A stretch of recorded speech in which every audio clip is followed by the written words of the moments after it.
Hi, everyone. We will get started in just a moment. We are just waiting for some participants to arrive. Thank you.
Hi, everyone. It is great to see you. My name is Mr. Nirpan.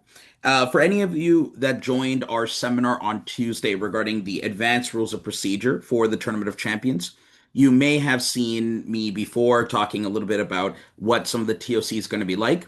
Today, I'm going to be providing some assistance on helping you understand what you need to know to attend your first ever Model UN conference. So, there are a few things I'd like to mention about this meeting in particular. This meeting is intended for those that are completely brand new to Model UN. If you have never attended a conference before, this is exactly what this seminar is intended for, because we're not going to be talking so much about awards or competition, but just understanding what you need to do going into your first event. If you have attended a local conference before, you will generally know many of the things that are mentioned here. There might be a few additional features that only happen at larger conferences, so please keep that in mind. Having said that, if you are someone who's experienced, you don't necessarily need to be here. The more experienced or advanced seminars have taken place and will continue to take place over the next week or so. So, again, this seminar is for those that are completely brand new, just want a little bit of guidance on what they need to do, because we've all been there, right? We've all been beginners and we're all new. So, we're just learning a lot about what needs to happen. Thank you.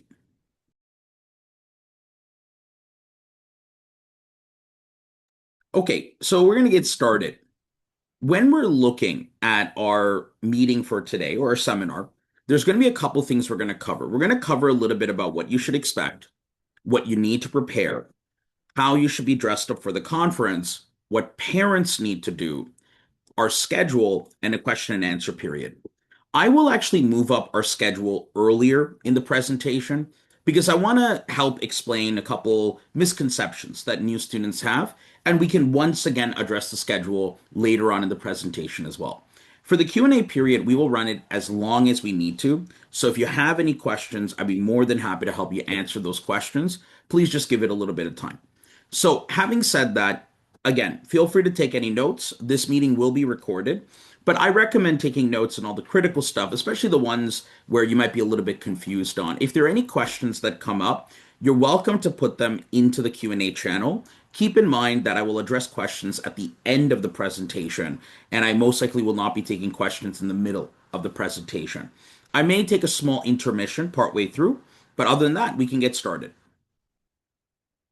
So, what you should expect for those that are completely new about Model UN, Model UN is very simply a student simulation of the United Nations.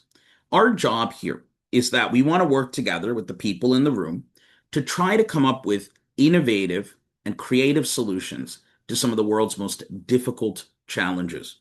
So in Model UN, you're going to see many different kinds of phases of the discussion. There will be times where we're sitting down and we're listening and providing formal speeches. There will be times where we get up out of our chairs and we negotiate with anyone in the room. And there will be times when we're presenting papers, writing down ideas, and having this more formal presentation period. In a Model UN conference, you will notice that the debate continues throughout the weekend.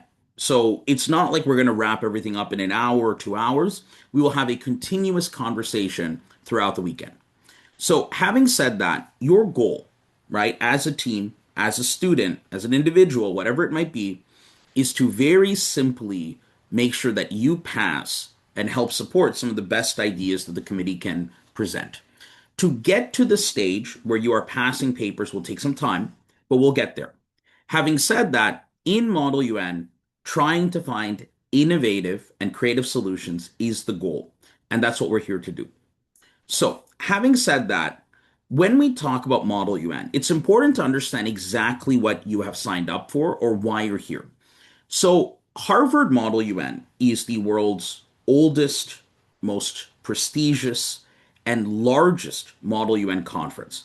Every year in Boston, over 4,000 people gather from nearly 100 countries around the world. At Harvard Model UN, what will happen, the main Boston conference, is that you will see teams bring the best of the best students they have, trying to help not only solve the world's most pressing issues, but also faithfully represent the countries they've been assigned.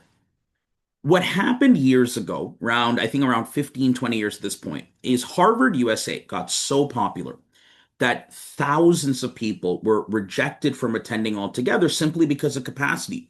There isn't a larger hotel venue that the Harvard MUN team could rent. So, because of that, Harvard MUN was the first to champion major international conferences abroad. They expanded to places like China, India, Dubai, Australia, in Latin America, and finally, for the first time, they're coming to Canada. So it is an honor for Harvard MUN to come to our country because brings when Harvard MUN brings its reputation to Canada, it not only shows that Canadians are passionate about Model UN, but it shows the world that the Canadian Model UN circuit is something to be respected. So, what you're going to see at this conference are many new people and many experienced people, depending on the committee you're in. And what you'll see is a chance to learn from people all around the world, and they can also learn from you. We have students already registered this year from Brazil, from Pakistan, from the Philippines, from Uganda, from the United States, and much more. So, this is going to be a very international experience, and even some brand new beginners are coming to Harvard MUN Canada, even from other countries. So, if you are someone who is in Canada, or let's say in the local Greater Toronto Hamilton area, you don't have to worry because this is something that we have tailored to help accommodate new students, especially in our UNDP and SOCHM committees. So, in a Model UN conference, there's going to be a couple different things you're going to be doing. In some cases, you're going to, before the conference, just spend a little bit of time understanding about your country. We can talk about that. We're going to understand a little bit about coming up with new ideas. In the conference itself, and when you're preparing, you'll have a couple ideas maybe on speeches you'd like to make, and you'll want to convince others that your ideas are worthwhile. And eventually, you're going to write down these ideas, work with other people as a group, present them to the committee. So, something to keep in mind is that in Model UN, the speeches are not very long. If you imagine like a 5 or 10 minute long speech, that actually is not what Model UN is going to be. Model UN speeches are typically going to be around 60 seconds, and the committee has the ability at its choosing, right? If the committee votes for it, they can run speeches as long as around a minute and a half or as short as around 30 seconds. So in Model UN, it's about having an explosive impact, really well spoken, really strong content in a short period of time. Your ability to be succinct is going to be really important. For some of you who are a little nervous about speaking, this will make it a lot easier, right? You're not worried that you have to do a 5, 10 minute speech in front of a lot of people. But this also is, in and of itself, a challenge. It means that you will have to spend a significant portion of time trying to figure out, well, okay, how can I get my message across just a little bit clearer? So, generally speaking, for a Model UN conference, although there are different things that need to be prepared, I really want to urge people to understand there actually isn't much you need to do. So, before I go on to the next slide, I will mention one thing, and this is important. At a Model UN conference, if you are completely new, I'm going to say this again, if you're completely new and you want to know what is the bare minimum I need to do to participate, it's very simple. You need to dress formally, you need to be respectful, and you need to generally make sure that you're following the rules of the chair. That's it. You don't need to prepare documents. You don't need to read documents. You don't need to write a position paper. You don't need to do anything. When I went to my first conference, I had no idea what was going on. So I went to a conference in Toronto, and my school said we're sending some younger students there. And I thought this would be a cool, really cool opportunity, but I didn't know exactly what it was. So because of that, I just went in blind. When I went into that conference, all that really happened was I walked in, I was dressed in my suit.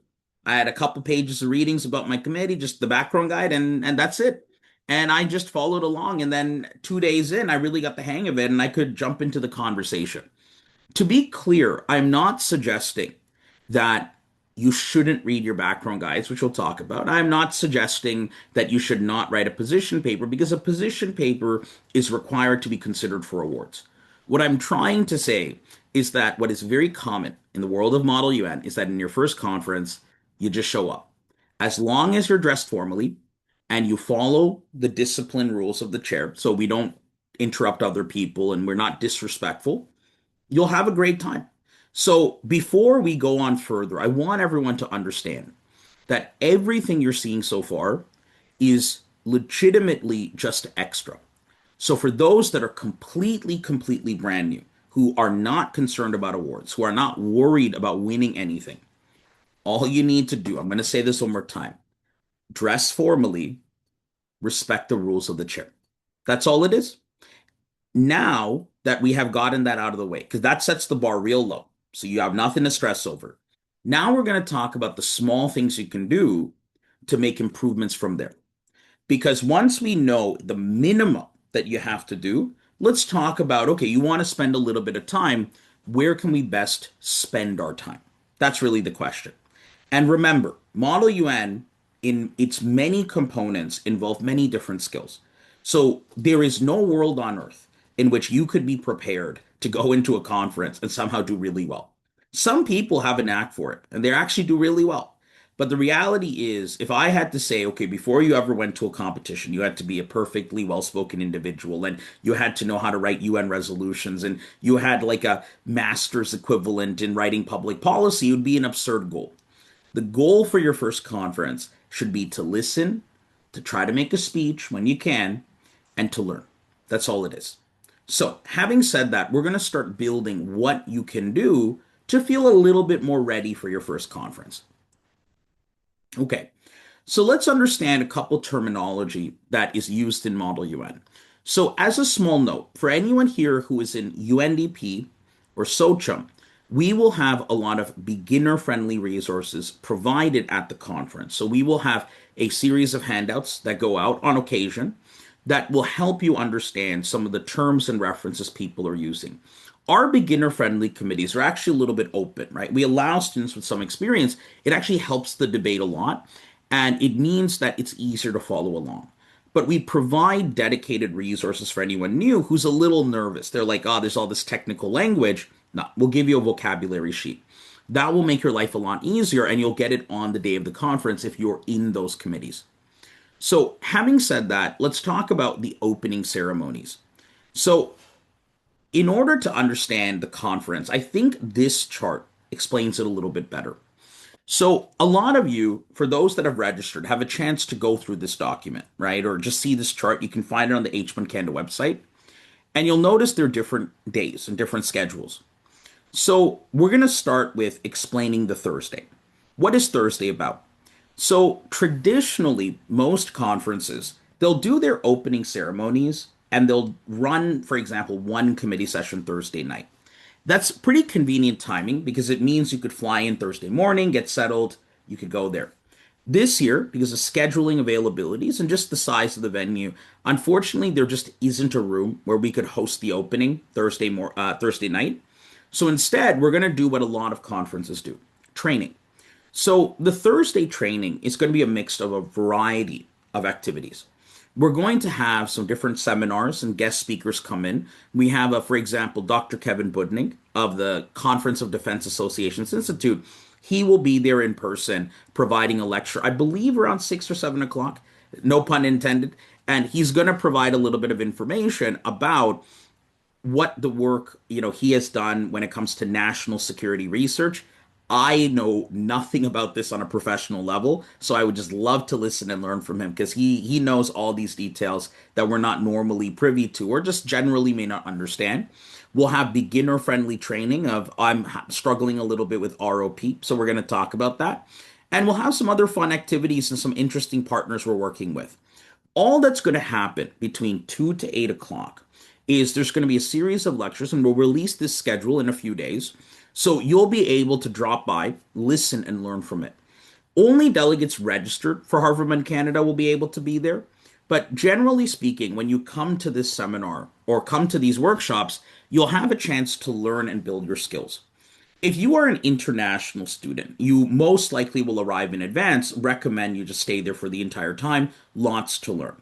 For anyone in the Greater Toronto or Hamilton area, question often comes up: should I miss school to come for the training and workshops? I'll be honest.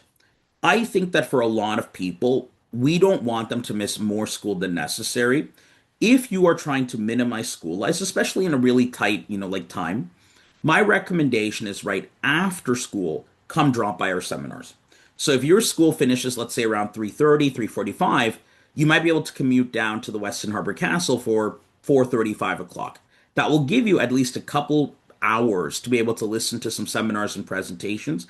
And some really important guest speakers have been put near the end of that section.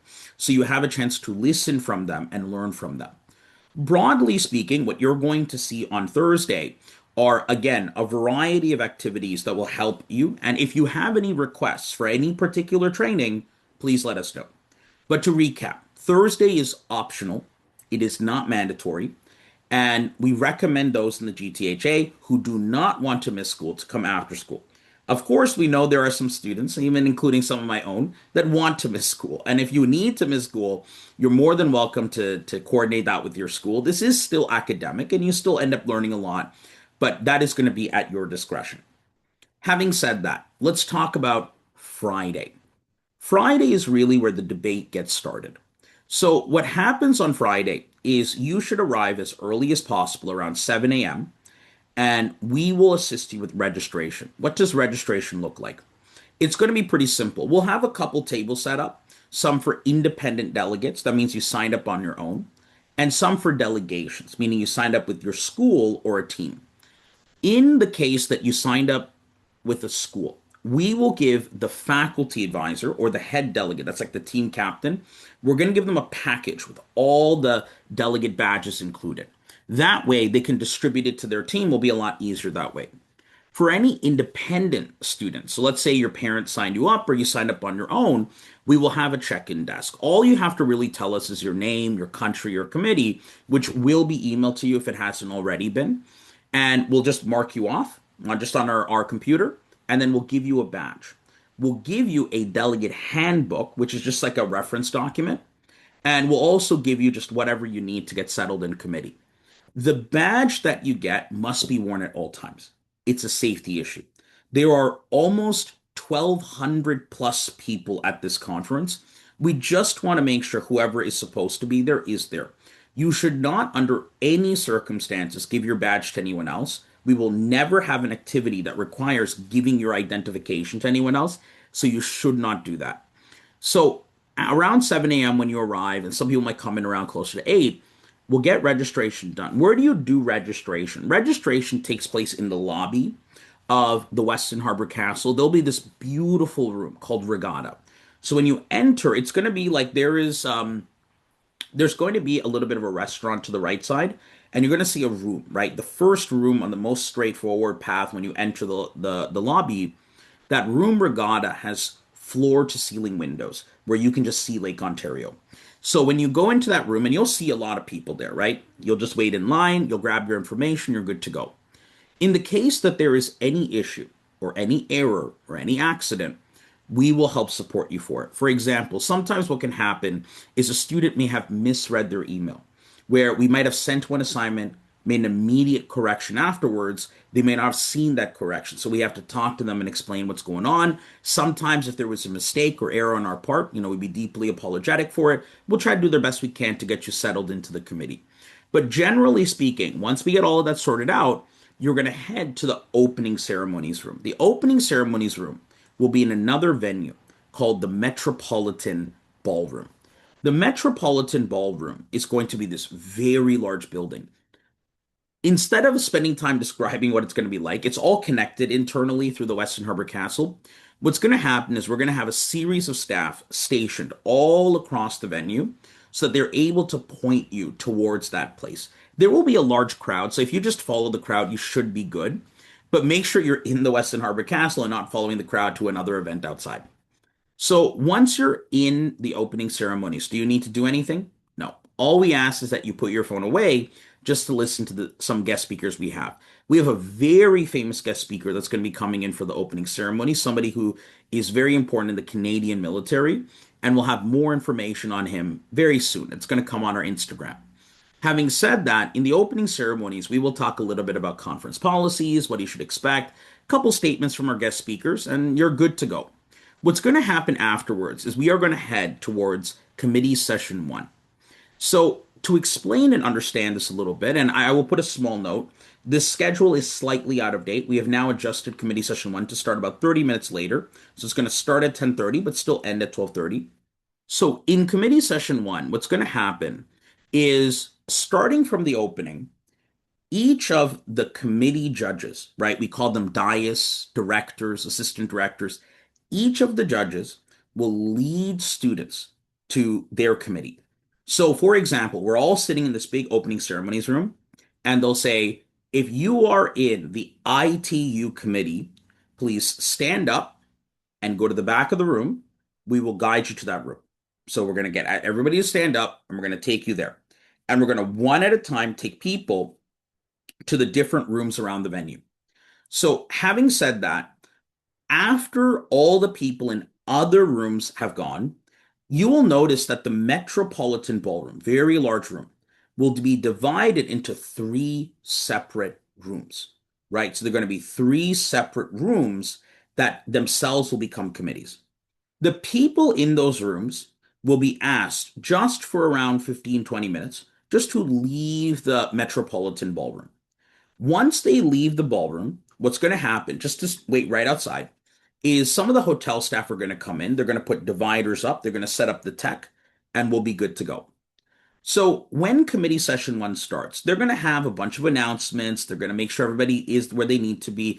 If you get lost or you get a little confused, don't even stress it, right? We're going to give some time. Nobody's going to be penalized because they got lost in the venue. As long as you show up on time, you're good.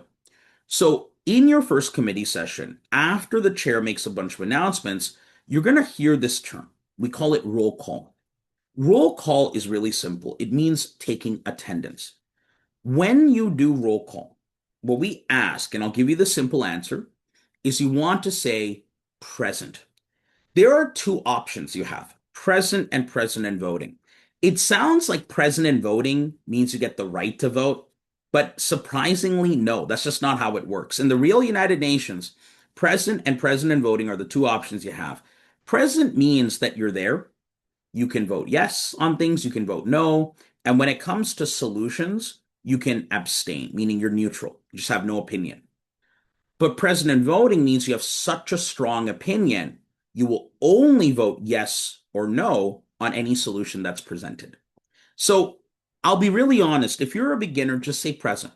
It gives you as many options as possible and it gives you the best flexibility. You lose nothing by saying it. So when they call your country, let's say they say Australia, present, Armenia, present, Azerbaijan, present. And once they go through that entire list, and once they go through every single person, they will then move on to the next stage. We will be providing more detailed information in the conference itself. But generally speaking, in a Model UN conference, in that first committee session, there's going to be something called a primary speakers list. The primary speakers list has a simple purpose. You all have two topics, right? You have a topic A and a topic B, and I'll show you your background guide in a bit. When you have these two topics, what you'll notice is that, well, what order do we talk about them in? Do we go topic A, then topic B, or topic B, then topic A? Well, it's actually the committee's choice. So whatever people want to talk about, you're going to have a vote on it. And that's going to be the first time you vote in the conference, or technically the second, because you have to vote to open the debate. So what's going to happen is a few people will be called on, not everybody, just a few people, to just generally make a speech on which topic they think is more important. Once a couple people have done that, everybody votes. Once we do the vote, they're going to count and they're going to say, okay, topic A has been voted upon, or maybe it was topic B. So let's say it was topic A. When we're doing this kind of vote, keep in mind that everybody needs to vote on things to do with procedural. We call them procedural matters. So unless we're voting on solutions, even if you just say present, you still just need to raise your placard. That's it. You don't have to say anything, but you just need to raise your placard yes or no. And I'll be honest, I don't recommend doing it randomly, but in order for you to follow the rules, you just need to raise your placard. So it's okay if you vote on something and you're not 100% certain whether you have a strong opinion on it. That's okay. You just need to vote. That's all you need to do. So once you've done that, you get into the next stage, the secondary speakers list. In the secondary speakers list, what's going to happen here is that you're going to actually now start talking about how you want to solve the problem. And again, you are still not required to speak. In this speakers list, the chair is just going to ask people who wants to talk, and they're going to write down some names. And when you're speaking on this list, what's going to happen here is that you're going to be giving different kinds of ideas on how you want to solve it. If the topic was around improving education, let's say we want to make, schools better, some people will say, okay, maybe we need to focus on changing homework policy. Then someone else says, no, I think we need to integrate more tech. We need more advanced technology in the classroom. Someone else says, maybe we need less tech in the classroom. So everyone's going to start throwing out their ideas. Once they do that, you're going to start getting into other phases of the debate. I'm not going to go through every single phase, but I'll quickly skim through some of them. So after people pitch their ideas, we're going to have these thing called mods where we have more focused debate. So it's still people doing like a formal speech, but it's going to be on like subtopics. So if people are talking about different things, we might just spend 10 minutes just talking about homework policy, right? Some people will say we should get rid of it. Some people say we should have more of it. Some people say there should be rules on when teachers can assign it. Maybe teachers need to coordinate so that you don't get a lot of homework all at once, whatever it might be. So you do a couple of these mods where you focus on subtopics, then comes the unmod, and that's negotiation. Negotiation is always a lot of fun. You'll see some people love to do it, and some people are not as huge of a fan, where you get to like kind of try to make a deal and work with other people, and you're trying to like build alliances, right? People that you get along with, where you have ideas that you think are really strong. So people will form different groups together, and they'll start creating different kinds of ideas and solutions. So having said that, that's going to be happening on and off again and again for the whole weekend. What eventually will happen in two distinct parts is people will write their first version of the paper, then they get some time to present it. And not everybody has to present. For example, you may contribute some ideas and choose not to go up. Is that necessarily a good idea for awards? No. You should be presenting, doing questions, all of that if you want to go for awards consideration. But if you just want to help and you're just like, I just want to give some of my ideas, I don't want to, go up in front of like 100 people and defend them, that's okay. Most likely other people in your block would be happy to do so. So people will present their first paper, first version. We call it a working paper. But then after that, what's going to happen is they're going to go back to reworking it. So some groups will merge together. Some people will fix some ideas that may have had some issues they only brought up when they started getting, let's say, critiqued. And then there will be a second, more complete, professional looking paper. It's a draft resolution. And at this point, we're in like committee session 5. It is pretty much the weekend. But when we then go into that last session of voting, all the papers will generally be voted upon by the end of Saturday night. And depending on whether your paper passes or fails, and the ideas you contributed, and how often you participated, and how well you participated, and they factor all of that stuff in, and then eventually they'll decide awards and they'll give out awards on Sunday. But generally speaking, that's what the flow of a conference is going to look like. But what you'll notice is that the conversation continues, right? So you might have, again, a committee session and you'll talk about things, but then you'll go on a lunch break and you can actually talk to your block. Guys, at Harvard Canada, this is something that we mention in our more advanced rule book, but this applies to all committees. After the conference starts, not before, but after the conference begins, you can talk with the people in your committee about committee. So if you didn't get enough time to, let's say, negotiate with someone you thought you really want to work with, get some food with them, right? Just go to the Tim Hortons right across the street and you'll have a chance to talk and maybe you guys can hammer out a deal or maybe you make a friend. And we will have actually a lot of, we almost call them mini games, where we'll have a lot of other activities for prizes that you can do during lunch and dinner. So you don't have to just focus on, the actual negotiation all the time. We actually have some really fun activities, but they're a little bit secret. So I can't disclose them just yet. It is something that you can work on with the people in your committee or even people outside your committee. So, having said that, during the lunch and dinner breaks, just as a reminder for those that are new, is all students go on their own, right? We do not supervise students when they're at lunch or dinner. I mean, if we see something, we'll let people know. But what is common practice in the world of Model UN is people will usually get food nearby with their friends and colleagues. We are right now and going to be publishing very soon, we call a food passport. So there are many restaurants in the area that have given us exclusive discounts for that weekend. The way you get those discounts, you show your Harvard Canada badge. If you show your Harvard Canada badge, you will get exclusive discounts at a lot of restaurants. So we have tried to partner with as many places as we could because we want to help you guys save a little bit of money and then also feel like you're getting a little something special for being part of this amazing conference. So during lunches and breaks, you'll get food. Remember, if you're with the school, you got to listen to your teacher's instructions. Your teacher may ask you in some lunches, like, hey, you can go out with your friends or go out with your block. But in other cases, they'll say, no, we need to have like a team meeting, or maybe we're going to have a team dinner. Maybe we're going to strategize, whatever it could be. If you're under the supervision of your parent or your teacher, at the end of the day, their rules go. So, having said that, what you should keep in mind is that when you're in a room for committee session, you're going to be in the same room for the whole weekend, unless that room changes. For any room changes, they'll notify you in that committee in advance. So if for any reason, like, oh, like some room is going to move just because like we have only so much availability, they'll let you know. Most rooms, I believe almost all rooms will not change Friday, Saturday. It really should just be Sunday, where like a few rooms are impacted because there's another event coming in. So you'll notice a couple other things, and I want to clarify them as well. And I know we've been stuck on the slide for a while, but I think it's worthwhile. So let's take a look here. You'll see on Friday night there is Midnight Crisis, and you may have never seen Midnight Crisis before, but let me tell you about what it is. There is a kind of committee in Model UN called the Crisis Committee. For those that are beginners, you guys are in the normal committees, right? Something very regular, very standard, right? In Midnight Crisis, it is not just for the crisis committees, it's for everyone. So, a crisis committee is where you get emergency updates, where what happens is that there will be a real time evolving scenario. A lot of the topics you have at Harvard Canada are what we call static. If the topic, for example, is around eliminating child labor in certain supply chains. Like that's just not that topic isn't going to change. I mean, world events can happen, you can talk about it, but we're not going to give you like an update like, oh, there's been like a dramatic change and you have to adjust to it. The topic is the same. Your background guide is your background guide. But in a crisis committee, it's completely different, right? What could happen is if you're in a military like committee out of nowhere, surprise attack. Someone has entered this conflict that you did not imagine. Maybe you were ambushed. Maybe you were betrayed. Crisis committees are very fast paced.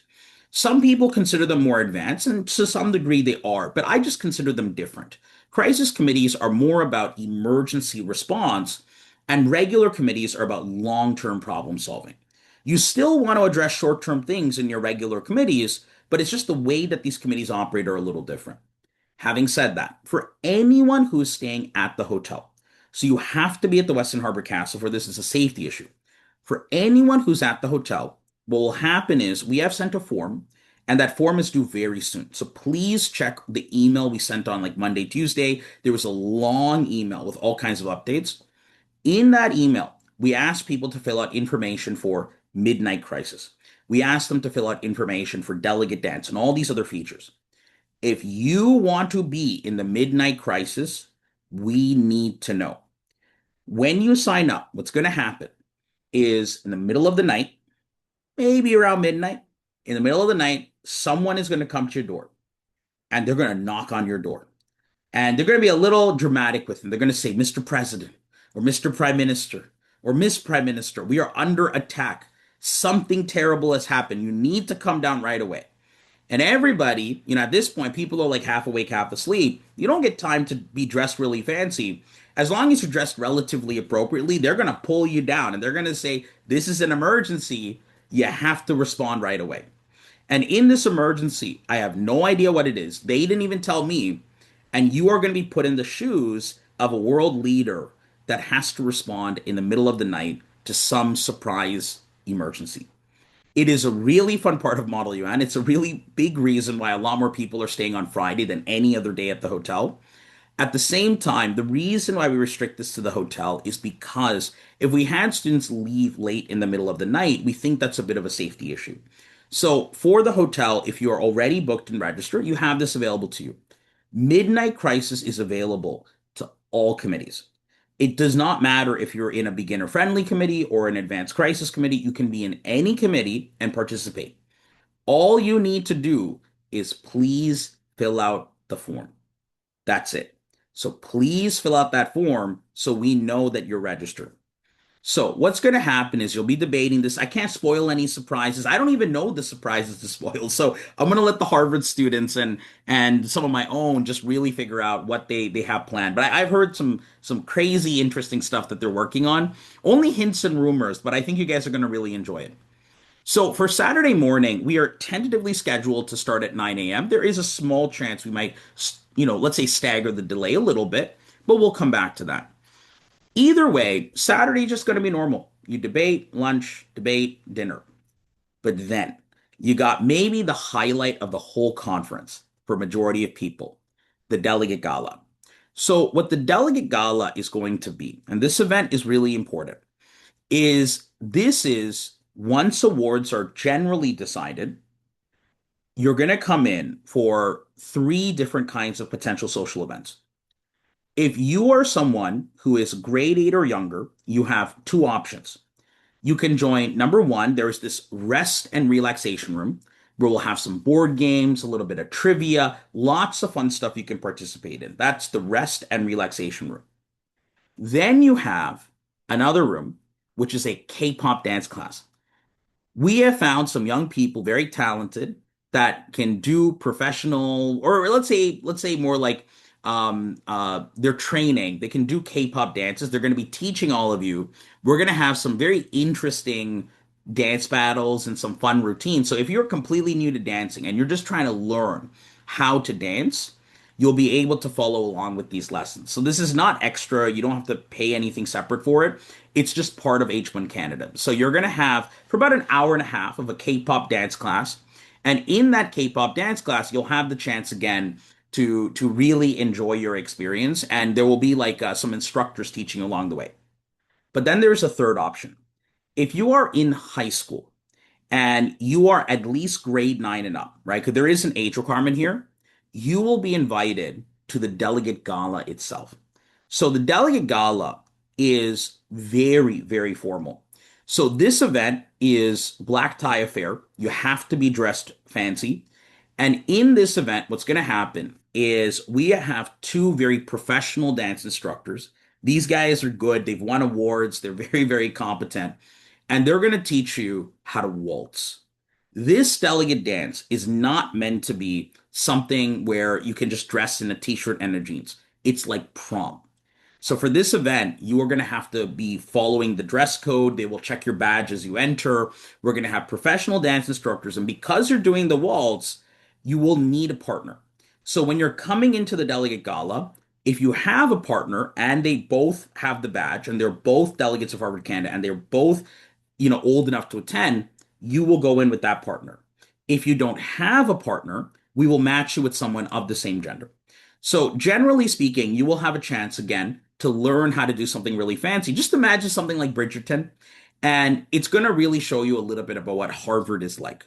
Because remember, guys, we talk about this, but this is a Harvard conference, and Harvard is a very classy conference.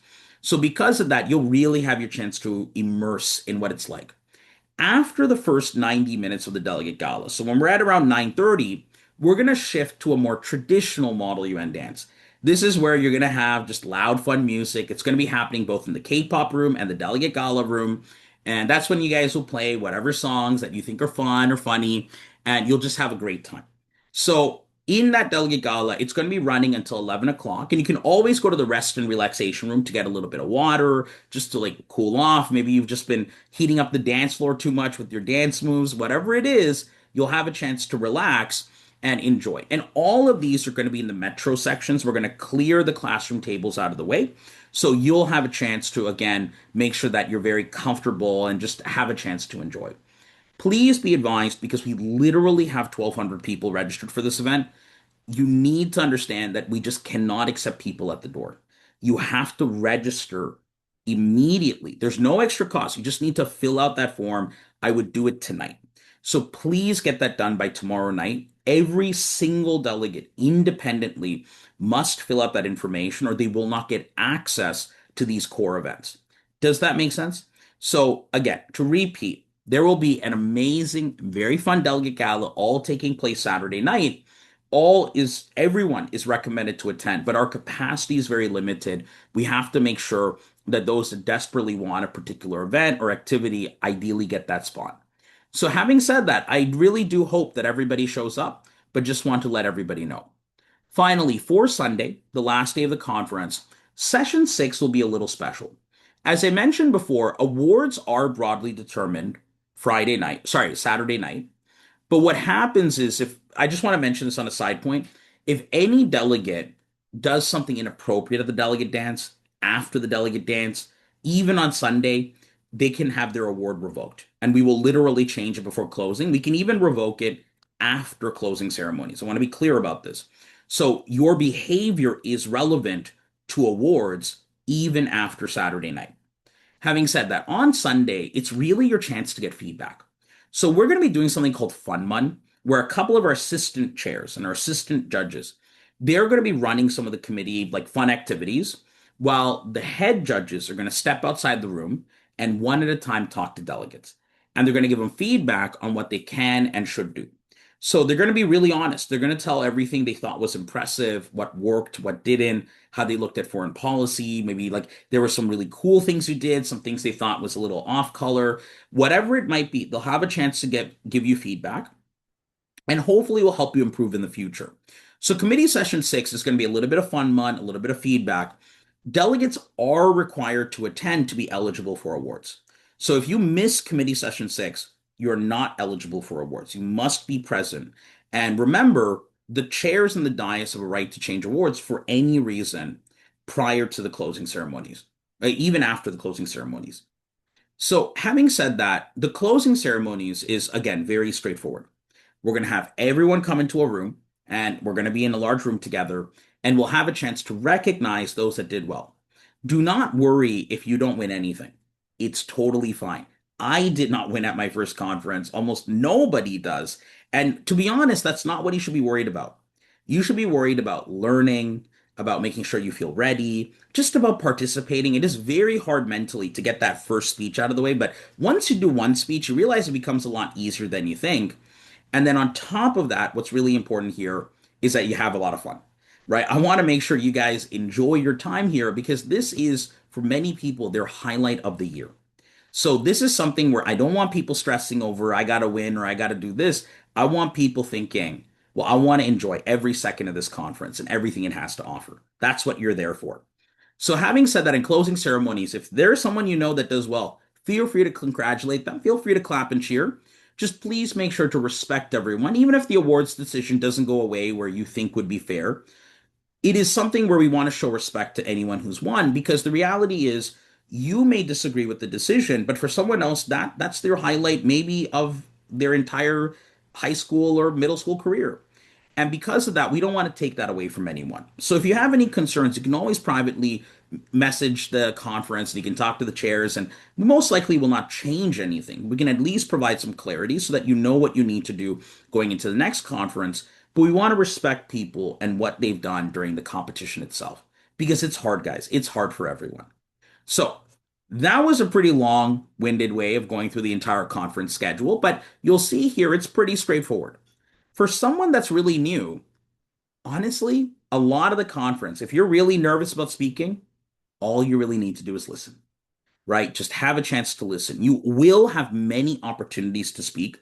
A lot of students feel it's more comfortable for the first time for them to speak is in the negotiation. Because in the negotiation, there isn't like the whole room is watching you. It's just everyone gets out of their chairs and you're just talking to whoever you think is willing to work with you, right? Whoever you think is friendly and nice. So that could be a good way for you to get started into speaking and then build your way up to speaking in front of the audience. Okay, now we're going to talk about what do you actually need to prepare and to clarify, optional. None of this is required. Remember, I'm not saying this for awards reasons. I'm just saying this of the bare minimum you need to do coming to Harvard, Canada. Of course, we would love to see very well researched and very well prepared students, but especially when you're new, man, don't put that kind of pressure on yourself. I didn't even know half of what was going on at my first conference, and I want to make that really clear. So, now let me try to explain. If you really have the time and you're feeling confident, you want to really like get ready for this, what can you do? So the first thing that you can do is something called the background guide. So the background guide is the first thing you can read and study. Every single student who's registered for Harvard Canada has received an assignment. In that assignment, we will tell you a country or a character and a committee. So we might say, okay, this person you just registered, we'll just say John Doe, you've registered, you've been placed into the UN, let's say the UN Development Program. And in that, I'm just going to make an imaginary topic. We are talking about improving healthcare infrastructure. In this case, what's going to happen is you'll have something on healthcare infrastructure and you'll have another topic. Let's say building better highways. In order to understand where the debate and how it's going to be structured, you have to read this background guide. This background guide is a pretty long-winded document, right? Harvard documents are much longer than your local conference. A local conference will have documents that are maybe 5 pages. It's nothing crazy. Because it's a Harvard conference, guys, we need to make sure we write these background guides for, in theory, the most competitive people around the world. In this background guide, I understand it might scare you a little bit. Don't be scared. Don't worry about it. But if you would like to, would highly recommend reading this because it gives you an idea of exactly what's going to be debated. Remember, even though the committee has the ability to go in any direction, and oftentimes they do, a lot of the debate can be predicted, but also the chairs try to focus in on key areas that they really want to see addressed. Things that they think are really important, they want to see some solutions to, or at least responses to. So when you're reading the background guide, you're going to get a little bit of insight into what's happening in the problem, why maybe the problem exists, but probably only on a surface level, and generally what might be being done about it. In this background guide document, what you should be aware of is that because it is designed in a way where it's meant for higher level debate, The text and the details will be a little rough for some people, and do not feel bad about that. This is not that you're not ready for MUN, it's just that this is Harvard. That's all it really is. When you're reading the background guide, one of the most important sections is the guiding questions. Guiding questions are like, if you don't know what exactly you should be researching, the questions are your first starting point because they'll tell you like things that need to be answered and things that delegates should look into. For these background guides, they are password protected. So you do need to use the password that we give you when you register. But once you throw that in, you'll be good to go. If the password isn't working, double check you haven't had any extra spaces or that maybe like we capitalized something and you didn't. Just double check that, but the password should work and all background guides are working. The background guides, when you're reading through them, I recommend printing them and writing some notes, things that you think are really good points, areas where you say, okay, that's a little confusing. Let me look into that. And maybe some points that are interesting, where you're like, hey, the background guide says this is a problem, but I read about a really cool solution, right? Some professor invented something or someone did something. So you may have found something that's innovative. Yeah, you put a little note on that. So, generally speaking, when you're reading this background guide, what you're going to be looking for, what you're going to be looking into, is just anything that you think is of value. Reminder, the background guide in a hypothetical world, right, where you're really competitive, you know, Model UN, you know exactly what you're doing, is really a starting point because it's meant to help you figure out where the debate might go into. But solutions can be very complex. One thing I'll mention is, and this is not confirmed yet, but you'll see for many committees very soon, we have many honorary chairs that are expected to attend. These are people who are like actual experts in their field. I am honored to be in the presence of some of them because they're people who like actually deal with this on a day-to-day basis. And in theory, when you come to a Model UN conference, your goal should be, can I actually get the real world adults to use my idea, to actually fix something? So I'll give you an example. There's a committee, the ITU. We announced this in an email, but some of you may have missed it. The honorary chair, this is like a guest judge, right? The honorary chair is Dr. Noah Luo. He is the chair of the ITUT Study Group 21. He's the actual chair of his own committee of the ITU. He's not like a student pretending or practicing or simulating. He's literally a chair of the United Nations. He works out of Switzerland and he's going to be there. So if you're in that committee, you literally if you could convince him that you have a good idea, he can bring it to the floor in Geneva. He could literally get the UN to discuss it, maybe even adopt it. That's the kind of power you have now. So if there is some really smart idea you can come up with and you can really figure it out and you can convince him, I know that Dr. Luo loves hearing from how young people think about these different problems. In fact, there's a non-zero chance maybe he even invites you to go out to Switzerland, right? Maybe he says, "Hey, why don't you make a presentation in front of the actual UN because this idea is genius." But remember, for someone like him, he is an expert. He's a PhD in engineering. So remember, he has no expectations that you're going to revolutionize technology policy in the span of a weekend. But man, even if the idea is small, if it works, people love good ideas. So that's kind of what we're talking about here. Remember, there are like two very different groupings. There's the grouping of people who are really, really new and you're just trying to get along. And then there's going to be some people who are like top of their game, the grade 12, they've been at this for years. This is your chance to make a real world difference. So, again, for those that are new, this should not scare you in any way. It should be awesome because you get a chance to learn from the people who are the best in their fields. And remember, like maybe it's not in time to win something, but you could talk to them, asking them like, "Hey, like how would what have you seen?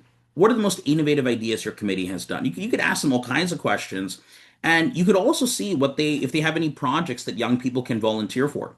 Right? I have a call with some other UN agencies tomorrow and the days after. And many of them really they want to come out because they want to talk to you guys and they want to meet you. I know it sounds weird because you're probably thinking, well, what do I have to offer someone in the UN when I'm struggling to read a background guide? Well, what they care about is that young people actually understand these issues well.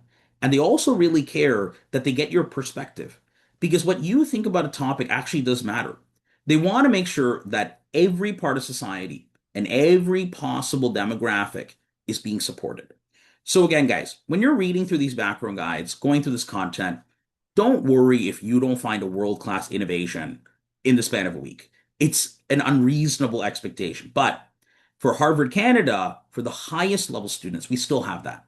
For you guys, it is just a chance to learn, follow along, and do the best that you can. So, having said that, there are a few of you, I don't expect many, but a few of you that will be in a crisis committee. For a crisis committee, keep in mind that there are some additional mechanics at play. I'm not going to spend much time talking about this. All you really need to know is that crisis committees are meant to be interactive. You're not only trying to solve the problem the committee has, you're trying to advance your character and you're trying to build out what their life story will be. And in a crisis committee, your ability to think on your feet is going to be the most important skill. So keep in mind that if you're in a crisis committee, just be flexible, be adaptable. There will be a more advanced crisis seminar taking place this Saturday. Highly recommend anyone who's in a dedicated crisis committee join it. Remember, if you're in midnight crisis, there's no extra reading, nothing like that. We're just going to have some fun. But for those actually in a crisis committee, there are like additional documents you need to read. Okay. Now is the dreaded question that a lot of people get scared about. What do I do with position papers? So, a position paper, very simply put, is a document, it's like 2 pages long plus citations, that you can submit before a conference that tells people or tells the chair and the judges what your country thinks about the issue, what they've done before, and what your country will propose, like what ideas you have to fix it in the future. That's really what it is. The reason why position papers can be a little nerve wracking is it almost feels like a school assignment.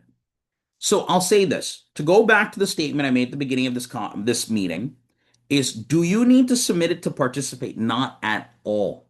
You can speak, you can debate, you can dance at the dance. You don't need to submit a paper.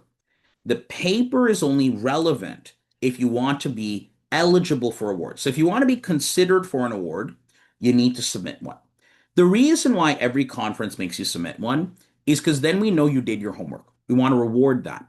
So when we're looking at position papers, what you're going to be doing is writing out, again, really just about 3 paragraphs. I recommend the first 2 paragraphs are about a quarter of a page. And then the ideas that you have are the other half of a page. Reminder that you do have to have things cited. Cited means that you have to show us exactly where it came from, and there's ways of doing this. For those that are very young, this can be very nerve-wracking, and I honestly would not stress it too much. Even if it isn't perfectly cited, we still recommend you try submitting it. Whether the dais accepts it is at their discretion. It's the judge's discretion. It's their decision whether they think it's good enough. But having said that, I think it's still good practice, right? No harm, no foul. And when you submit this position paper to a competition, please keep in mind that they're not going to be like giving you feedback on it. It's really just meant to show and prove you know what you're doing and you understand your country's viewpoint. So, having said that, when you're putting together this position paper, if you're struggling with citations, there will be a seminar taking place, I believe, in a few days, and it will be recorded. I recommend checking the H1 Canada training website to get information regarding that citation because they will be able to explain how exactly you should cite. They'll talk about every single detail. As much as I would like to cover it, that would just take up a little bit too much time, so we're going to kick it down the road for now. Having said that, again, you do not need to submit one to be eligible for awards. If you do prepare one, then you're generally that's great. You can go to this link, you can submit it. The deadline is around a week before the conference. I believe the deadline is May 22nd or May 21st. You can check it on the website, it'll be the most up to date. And we'll have a Google folder or a Google form where you can upload it. Please don't email it to us. We need the form so we can track that every single person has submitted it correctly. So again, a position paper is the only document that in theory you send to us before the conference, but it does have its benefits because normally, I'll mention this, you're not supposed to write out your whole solution and bring it to the committee. You can bring research, you can bring ideas, you can bring points, you can bring details, logistics, statistics, maps, graphs, charts. All of that is good. But the actual formal ideas, you can't really write them and bring them because in the North American circuit, we consider it really against the spirit of MUN. Because what happens is instead of you trying to negotiate a deal, you just go to people saying, sign here, please, sign here, sign here. I just need your support. There's no negotiation there. So that's why in North American conferences, we consider that rules violation, right? Or cheating. So you're not supposed to bring your final set of solutions to a conference. However, you are allowed to mention them without any general restriction in your position paper. It still needs to be written as a paragraph of a country explaining its idea. But yeah, you're actually able to mention all your solutions explicitly, label them, mention them, whatever you need. It's totally fair game. No restrictions at all.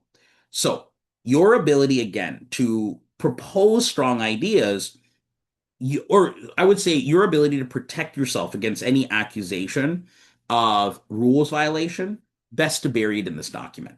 Even if it's not perfect, it's just less likely for you to get into any trouble. Remember, if you're completely new, even if you did get into trouble, the only punishment is you're not eligible for awards. And if you're not eligible for awards anyway, it literally doesn't matter.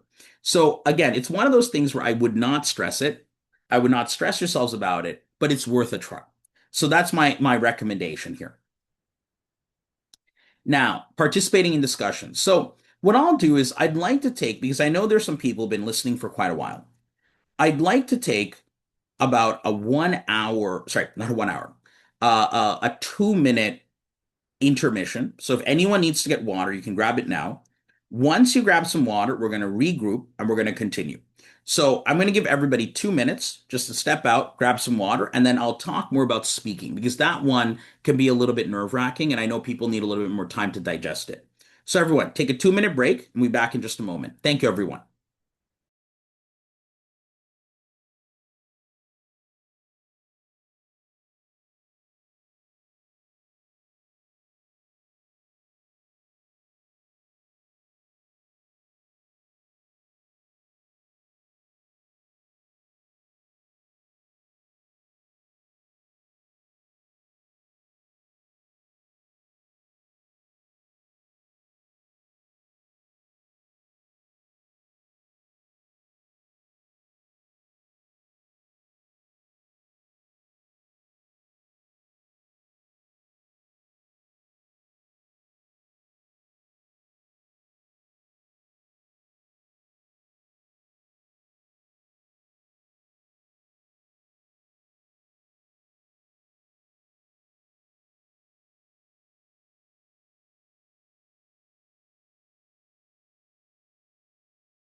Okay, everyone, now we're going to continue.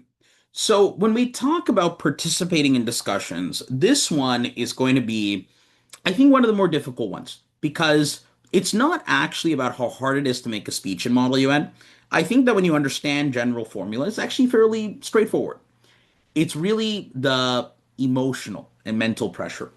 So, I'm going to go through what a chair generally says and then what you're supposed to say.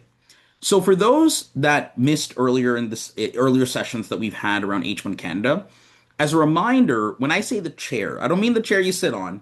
The chair means the judge. So when I use the terms like the chair, the director, assistant directors, the dais, they're all just the same word to say, or different parts of the judging team. So the judge serves as a moderator. They help run the debate. So what's going to say when someone is judging, they're at the front of the room, right? It's going to be in front of everybody. They're going to say, or for example, are there any other delegates who wish to speak at this time? Please raise your placards now. After the chair says now, you raise your placard. What is a placard? It is going to be this long document that has your country's name on it, right? So it's going to have your country's name in large letters, and you just raise it up high. Not like this, all the way out. When you raise your placard, what's going to happen is that you are going to have an opportunity to, if there aren't too many people on the speakers list, to be added to a list. If it is a moderated caucus, they will select people one at a time. Those are the mods that we were talking about before. And what's generally going to take place here when you are chosen to speak is if it's on a speakers list, you will see your name down a list. So you might be like, let's say the fourth or fifth or 10th speaker to speak. When you are ready to speak, what is going to happen in the larger committees is we're going to probably have people line up on the side, save us a little bit of time, and you'll come up. We will have at least a microphone available, but a lot of that will end up going to the judges themselves. So you'll have a chance to make a speech in front of the crowd. In this 1 minute speech, if we're talking about a secondary speakers list speech, what you're really just going to do is you're going to start with something called thank you, honorable chair, fellow delegates, the delegate of, you say your country believes, and then you just say whatever you want. So you could have this idea, that idea, literally anything. Even if you want to just come up to agree with another delegate, that is totally good. What I would say the most important thing you can do at your first conference is just speak. Even if the speech is 5 seconds long, once you get over a bit of that anxiety, it gets way easier. Trust me. Ask any delegate, anyone who is a competitor, they will tell you the exact same thing that that first speech is mentally the most difficult one. But once you get past it, you realize, oh wait, we're just having a conversation. That's it, right? We're just trying to do a good one. That's all it is. It's nothing more complicated than that. So when you're having this conversation, all you really want to focus on is making sure that you understand exactly, you gather your thoughts on what you want to say to the committee, and you just try to stay within the time limit. When you're done and you have a little bit of time left over, you can say, thank you. I yield my time to the chair. But if you have no time left or you're in a mod, just say thank you. That's it, and you're good. So in that speech, the only rule that we have, other than the formality, is just that you say we believe instead of I believe. So you don't want to say you as a person, like, oh, I believe this. No, we believe this. And you're like, what do you mean we? I'm just one person. That doesn't make any sense. It's because you're not speaking about you. You're speaking on behalf of a nation. You represent hundreds of thousands, millions, if not hundreds of millions, or even a billion plus people.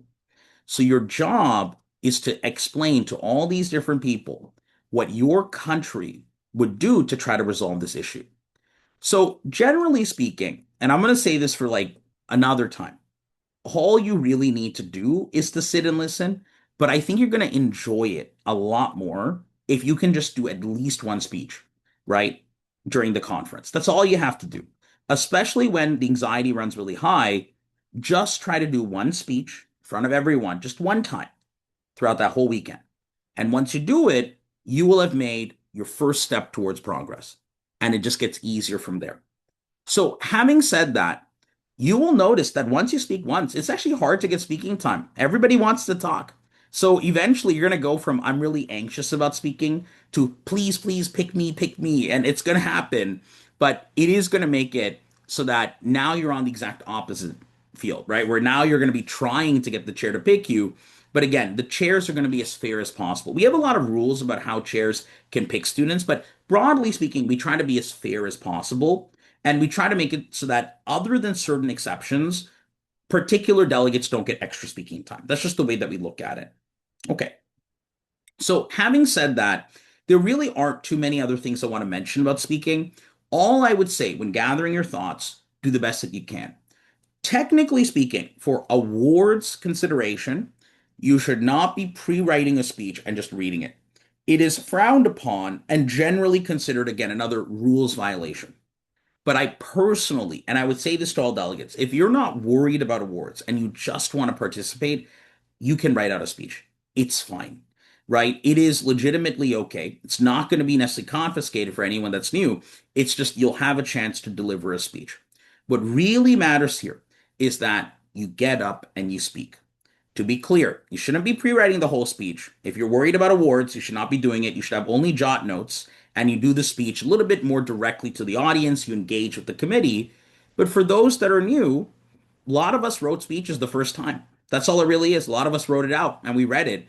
And this applies to any speech at Harvard MUN Canada.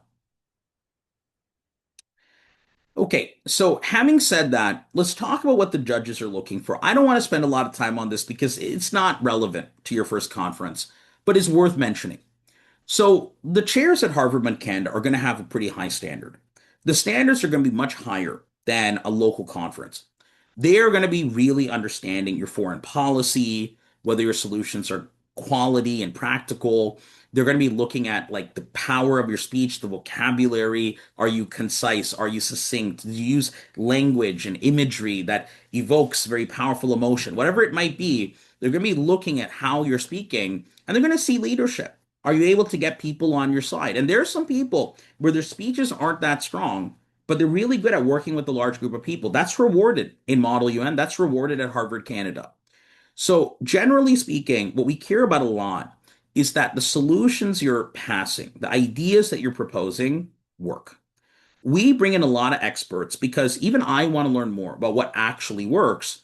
So, we actually take a lot of their input as to what they've seen in the real world because that's what we're trying to do. Our goal at the highest levels of MUN, when you come to something like Harvard MUN Canada, our goal is we want to try to solve real world problems. So even if you're in a beginner committee or a super advanced one, the goal is to make sure that a lot of people can come away saying, man, we made some progress today. Maybe we didn't figure everything out, but we're getting towards what could be a really useful solution. Because, guys, what I can tell you is that the adults do not have it all figured out. There are so many problems that no one has an answer to that just requires a little creativity, a little innovation. There is a whole shelf of Nobel Prizes available for people who can figure out some of these questions that have been challenging us for decades, helping countries escape poverty, helping countries grow and develop, helping to bring greater stability, peace, and security. There are people desperate for answers, and they genuinely want to know what you guys think. That's all it is. So, again, the judges will have their criteria, but for anyone who's a first timer, don't stress it, right? The chairs will do the best they can in evaluating people, but realistically, I want you to be able to come away saying you really helped contribute to ideas. So when you're sitting in the audience and you're part of the crowd itself, taking notes is really, really important and it's really helpful. When you take notes during speeches, you'll notice the way people speak becomes really similar, right? You'll notice a lot of patterns and it makes it easier. Now it feels like you're just following what is a common speaking style. So you don't have to write down everything they say, but write down a few points. For example, imagine you heard a delegate of Brazil talk about this balance between the environment and the economy. And you're like, I actually really like that. That resonates with me. I really like that kind of thinking. Let's try to focus on something like that. So what you want to do whenever there's a situation where, let's say, for example, a delegate mentions something you strongly agree with, and maybe you want to mention that in your speech, just put a note of that. And remember, we will have something called pages at Harvard and Canada. I'm not sure if these have been talked about or you're aware of what a page is, but a page is someone that sends notes in a conference. So you're not allowed to use like your phone to text people like, oh, that's such a great idea. I really like it. And you're not allowed to use your computer during the debate portions. So what's going to happen instead is that you're going to have a notepad and you can write like, oh, to Brazil from Canada, and you put a little note. Great speech. I really liked it. Can we work together during the next negotiation period? You close it, you raise it, you put the note up in the air. When you put it up in the air, somebody will come around, pick it up. This is one of our designated pages, and they'll deliver it to that student. So, this is how, in a lot of government settings, people communicate with each other silently. So, you're not disturbing the speaker who's up on stage, but he can still interact with other people. So, generally speaking, I would again focus on just getting your point across and not worrying too much about time. As long as you're not speaking too long, you're good. And for practicing, we recommend practicing a variety of options. Again, there are rules for the very experienced students, rules for the competitive ones on what is or is not pre writing. You don't have to worry about any of that stuff. Just focus on participating in the best way that you can. Okay. So now we're going to address a little bit of things, a little bit, apologies, to do with dress code. So during the conference, you are required to wear Western business attire. So, generally speaking, if you are dressed informally and it is just too informal, they may send you home to get changed. And I'll be really honest about that. That's a real thing because we need to maintain the professionalism of this environment. You are not allowed to wear anything too casual. You should also wear things that are relatively appropriate. For example, if you are a guy, you can't be wearing like jeans. If you're somebody, you have to be wearing clothes that you would see in a very professional office like environment. For Western business attire, keep in mind that even your shoes have to be professional. You should be wearing formal, like professional shoes. You should not be wearing sneakers, colorful shoes, sometimes very dark black sneakers. Sometimes you can get away with it, but we generally discourage people from doing so. We want to maintain a sense of professionalism in this environment. There are a lot of different questions people have around attire. There's a lot of guides online. I'll let you just look around for a lot of the really specific details about what you could wear, but this is a rule that applies to every committee except for the Dune committee in particular. Before I get into that, I'll show you this. For male delegates, generally speaking, you're going to be wearing a dress shirt, dress pants, and dress shoes. And you should also be wearing a suit jacket and a tie. I'll actually make a correction here. Suit jacket and ties are generally required. I would say at the very minimum a tie because that sense of professionalism is important. There are some outfits you can wear that look very professional without a suit jacket or a tie. Just make sure this is something that if you ever went into an office and you wanted to match the vibe of what's around, that's what you're going to be wearing. You got to look classy. For female delegates, it is expected that they wear a dress shirt and a blouse, dress pants, dress shoes, and flats. And they also have the option to wear sleeveless dresses, suit jackets. There's a lot more options, I would say, available to female delegates. The dress code is both in some ways more flexible, but also more complex. So, having said that, I will try to answer any questions you have about the female dress code, but I think it would be better to look at certain guides that we have posted and certain online guides you can find that talk about it in greater detail. For the Dune Committee, what I will mention here, and this one is important, is that only really specifically for Dune and to some degree the Gulf War are you able to wear costumes. So for Dune, we really encourage it, right? Because Dune is something where we will actually have a special award for those that dress up the best. So Dune is something where we want you to be immersed in the world of Dune and the topic, and you can dress up and you can really feel like you're part of that universe. And we're going to have this large map. We're going to show the world of, I think it's Arrakis and everything that's happening. So what's going to happen in the Dune committee is, yes, you're absolutely encouraged to dress up, and you could even get bonus points for doing so. For the Gulf War committee, considering that the real lives have been on the line and it's a very sensitive issue, delegates may, on occasion, be allowed to dress in different kinds of clothing. For example, if they're a nurse, a doctor, maybe certain roles to do with actual military deployment, but especially around any military roles, we ask that you email us first.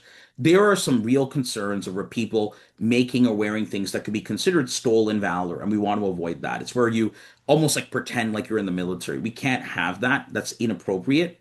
So we ask that if you're in any case concerned or unclear on what you can or cannot do, what we recommend is you just email us for clarity. For all regular committees, it generally should be a formal Western business attire. For this year's iteration, we won't be allowing any traditional cultural attire. We're going to be sticking with very standardized rules. If there is anything that you'd like to wear that is different, just email us. The chair may on occasion approve different kinds of dress codes. Okay. So, what are your parents going to do? So, we're near the end of the seminar, and I'll be able to take a lot of questions. What are parents expected to do? So, generally speaking, parents are expected to supervise, and especially for students that are younger, we ask that parents generally be around the venue because we won't be able to watch people at all times. Parents who are registered, so there's a small $50 charge, they will get access to coffee and tea throughout the conference. They'll be able to have a separate seminar room. They'll be able to see the opening and closing ceremonies. They'll be able to watch committee, and we'll have a badge prepared for them. So if you are a parent in this room, please be advised you can only take pictures of your child. And you need to do the best you can to avoid any other children being in those photos or videos. You cannot, even for reference, even for personal use, you're like, oh, I want to learn from like the best students there.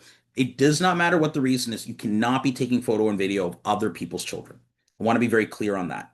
So for any parents that are present, we're going to actually have a lot of lectures available for you. We're going to be bringing in some guest speakers, those that are experts in public speaking, debate, all these other things, where they can actually help train you so you can better help your child. If you feel like this is a lot and you're not sure how you're supposed to support your child's research or preparation, these seminars will help clarify a lot of those questions.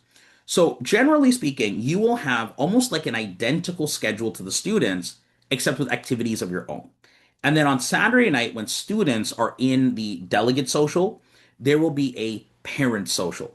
Keep in mind that if you are a faculty advisor, you will have another separate room you can go to, also with coffee and tea. So, in that faculty advisor room, there's going to be a bit of a lounge where you can speak mainly to the leaders of other delegations and other teachers that are involved. So, having said that, parents cannot simply show up and watch their student. We need to identify all adults because if there is an adult in the room that's not supposed to be there that walks in, we don't assume they're a parent. We assume they're a hotel guest, and then we got to call security. So, generally speaking, our policy is very firm. You must be registered in advance to attend, and you must also be wearing a badge at all times. And these badges are non transferable. We need to be able to look at it and identify who this person is, why, if they're supposed to be there. It's just a safety thing. So I hope everybody appreciates and understands that. Okay, so that actually concludes the presentation part of this seminar. But now I will take any questions you have, and I'm going to go through them one at a time because I know it's going to take a little bit of time for you to get through it. So let me quickly start going through all the Q&A that is available. So let's start with the first question. What happens if somebody didn't dress formally? Answer is really simple. If it's minor, we might say, okay, go please button up your tie, or sorry, like please push in your tie and then button up your shirt and it'll be fine.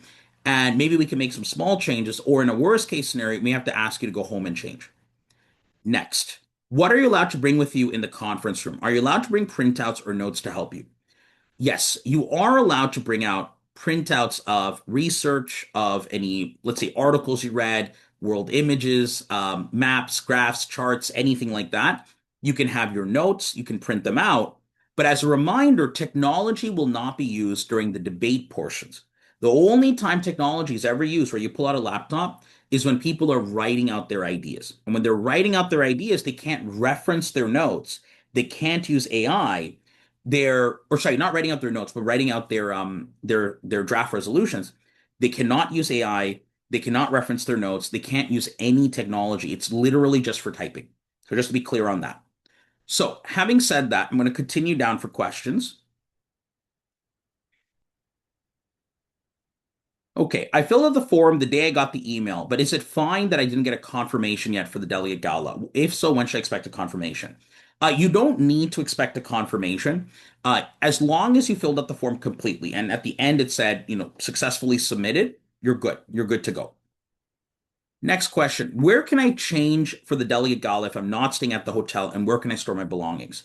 For changing, because it is a hotel, and hotels generally have a lot of people running in and out and needing to get changed, you can change in some of the larger washrooms in the hotel lobby. They have areas for that. Unfortunately, we will not be able to store any belongings. It is a safety issue. We cannot verify that the contents will be protected. Our recommendation is to keep all the things you want to change into as condensed of a place as you can, maybe like a large bag, and just keep it with you in your committee room and take it with you. As a reminder, you should be taking everything with you after each committee session because staff will come in to refresh the room, right? We're going to have hotel staff come in, move around placards, do stuff like that. What is the capacity for the delegate gala? Estimated capacity for the gala maxes out around 300, I would say, in a best case scenario, maybe 250. K-pop dance class can be a little bit larger, around 350, and the remainder will go into the rest and relaxation room with trivia. So you can see the space is really limited. When you have 1,200 people at that event, you're going to have to really sign up immediately. So as long as you're respectful and don't do anything crazy, is there any other way to get your award revoked?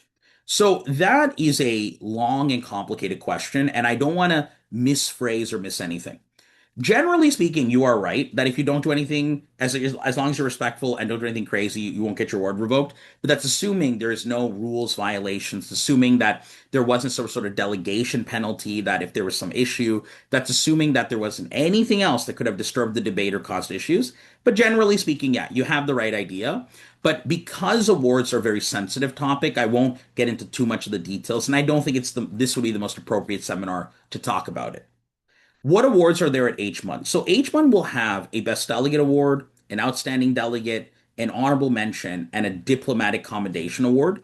We will not have a dedicated position paper award because I can see the next question addresses it, but it does impact your regular awards. So your position paper will not have a dedicated award for it, but how well you write the position paper will impact, to a small degree, to some degree, the award outcome for Harvard Canada. So if you are, again, worried about awards, you should be writing it correctly. And the next question was addressed around that. Okay, how many people will be in each committee? Each committee varies differently, so unfortunately, I won't be able to pull up that information. But the beginner-friendly committees are a little larger, which is easier for beginner students, which means you're just generally speaking less. So it might be a little less nerve-wracking. And the more intensive committees are a lot smaller, right? Because you're expected to speak regularly, like every couple of minutes. So in generally speaking, if you're in a beginner-friendly committee, you got plenty of time between speeches. If the speaking time is on the longer side and you don't have much to say, is it better to expand more to take up time or just keep it concise and yield your time? That's a great question. What I would say is if you're nervous about speaking, then just better to make your point and you can leave it. But if you want to get a little bit better at speaking, it is actually better to try to fill up your time. So if you want to, again, just improve in your speaking ability, you want to try to elaborate. Generally speaking, you want to maybe even comment on what others have said and talk about where your idea might be different or maybe better or where you might agree with someone or disagree. There are a lot of ways in which you can eat up time, but if you want to really get better, recommend trying to fill the entire amount of time. Are laptops, iPads okay to use during Unmod? They are okay to use during Unmod, as we mentioned earlier, but it's under the condition that you don't in any way use any notes on that computer, communicate with anyone on that computer, or do literally anything but open up a Google Doc and work on a document with people. That is the only reason we allow them. It is literally just to be an easier way for us to track it. And all the groups will have to share questions share their documents with the dais, with the judges, so they can see in real time that nobody's using AI. Do the delegates need to follow proper dress code on Thursday? A great question. Actually, no. Thursday is completely casual. So if you would like to dress casually, you're more than welcome to. You can dress formally if you'd like, but there is no mandatory dress code for Thursday. You can just come straight after school and you're generally good. It is just a training day. Is paper reading not allowed? So, generally speaking, as I mentioned earlier, you can read off your paper. You can read your speech. That is not a problem, but it is technically not allowed within the awards policy. So, if your goal is to be an awards contention, you should be reading off of a few notes and making a speech to the audience. But if you're just new and you just want to make a speech, you absolutely can read off a sheet of paper. It's not a problem at all. So again, the difference really is if you're talking about awards or not. What is the technology pulse for UNDP? The one I mentioned. As a small comment, again, I don't expect many people here to be in crisis, but if you are in crisis, they are the only committees that are different. because they have literally zero tech. They have no tech at all. So please keep that in mind. Is the hotel different from the conference venue? Actually, not. The hotel and conference venue are combined together. So there will be two buildings with a walkway that connects them both. They're all part of the hotel and they're all connected to each other. And some of the rooms you can actually go straight up. And then later on the lower floors, you can get to your meeting rooms. So, generally speaking, it's all within the Westin Harbor Castle. The only time you have to leave to get food. There is a restaurant on the top of the Westin. But I got to be honest, I think it's out of the budget of students and it's even out of my own budget because it's a Michelin starred restaurant that is like it has that 360 view. So I'm going to assume we're all not eating, $500 meals every time. So I would recommend just going to Timmy's or getting something nearby. It's the easiest way where you can get some food. Okay, can you repeat the part in which you were talking about how to participate in different activities? It's a great question. So when you want to participate in the Midnight Crisis or Delegate Gala or anything like that, there is a form that has been submitted and sent, or that has been sent, sorry, earlier this week. All parents and registered delegates have received it. If you have not, please send us an email. We'll double check because we need you on our email list. That single form will ask you to check off all the activities you want to participate in, and we will process that information. So it's just a single form, and it's going to ask you for all of those details. Where can you find the form? I unfortunately do not have the form with me just now. Maybe at the end I could pull it up. Actually, no, actually, I would rather not pull it up because if you are missing the form, it means there is communication that is you're not receiving. So you must check your email, your spam folder, your junk folder. Mark H. Canada as a trusted contact because if I just give you the form, it means there could be other critical information you don't get yet. For the Delegate Gala, as mentioned earlier, how do I sign up? To sign up, you just fill out the form and you're good. Next question. Are notes on committee allowed throughout unmod and presenting? Um, if you have printed notes, you can refer to things during your unmod, but if you're like reading off it and just typing a draft resolution, also considered a violation, right? You're not supposed to really just read and type. And during presenting, you can absolutely refer to notes, but a lot of your presentation, it's not going to be you reading notes. It's not just about what you say, it's about what you're selling. And a lot of that is you got to connect with the audience. You got to look at them in the eye and you really got to sell a story. And in order for you to do that, reading the notes might take away a lot from it. Next question. How does Midnight Crisis work, especially for beginner committees such as UNDP and SOCHA? What if some delegates have not signed up for Midnight Crisis, but some have? Okay, I can clarify this. Midnight Crisis is not mandatory. It does not impact awards. It is not required, and only those at the hotel can actually stay and participate. For this Midnight Crisis, what will happen is it's going to have its own story. So it will not affect your committee. It's not going to be a continuation of your debate. We might take a little bit of inspiration from some of the topics you're debating, but it'll be something completely different altogether. So we are going to avoid doing anything that would mess with your debate. It's almost like purely for fun. And I know it sounds crazy that people want to be up in the middle of the night for fun debating politics, but that's where we are, and that's what we love to do. So again, you do not have to participate in that section or segment, but generally speaking, it will not impact the rest of your committee. If you just miss it, and that's not a problem at all, you just continue committee like normal the next day. Okay, those are all the questions in the Q&A section. I think there's some comments in the chat. I'm just taking a look here. Can we talk about other countries during your speaking time? Yes, you can.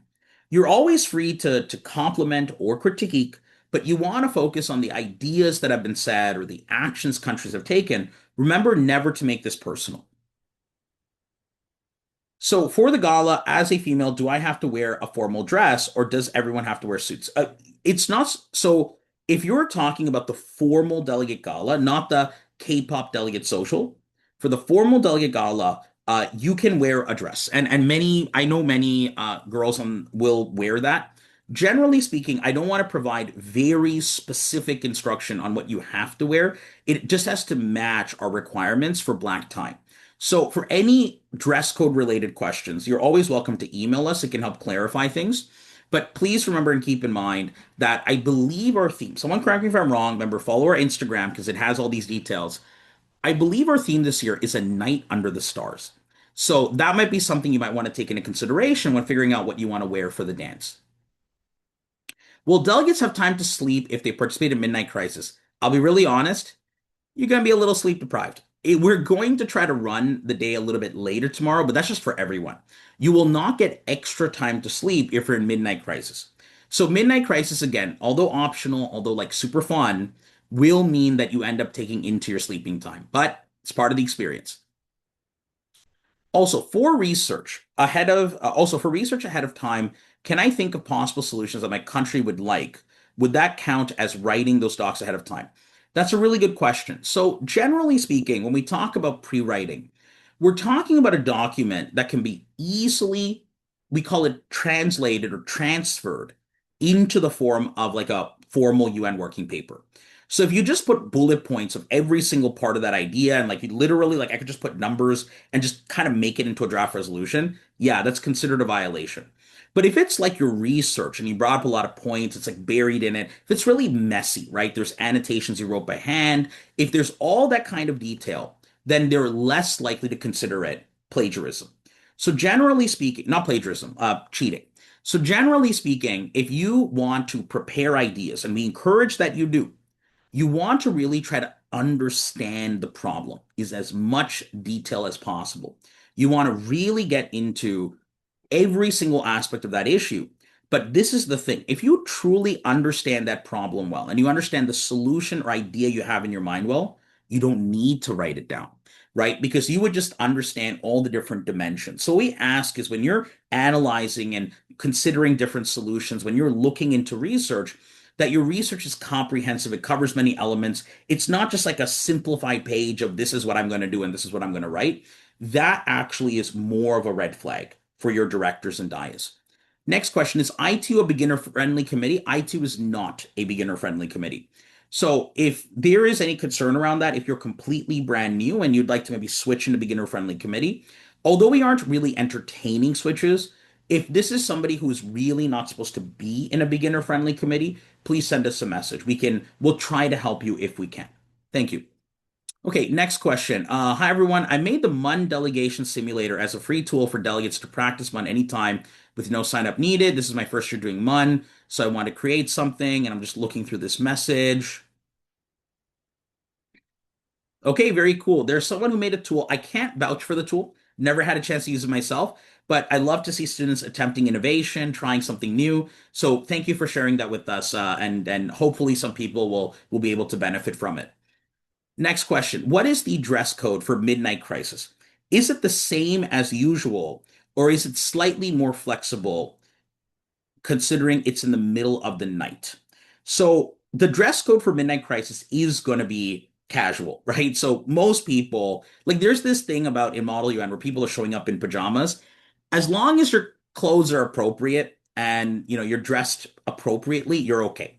But yes, it is a casual dress code. No one is expected to dress up in a suit and sleep in the middle of the night ready to go. That would be unrealistic. And it kind of defeats the purpose of Midnight Crisis, which is you're surprised, right? That's why we don't exactly release the time we're going to come to your door.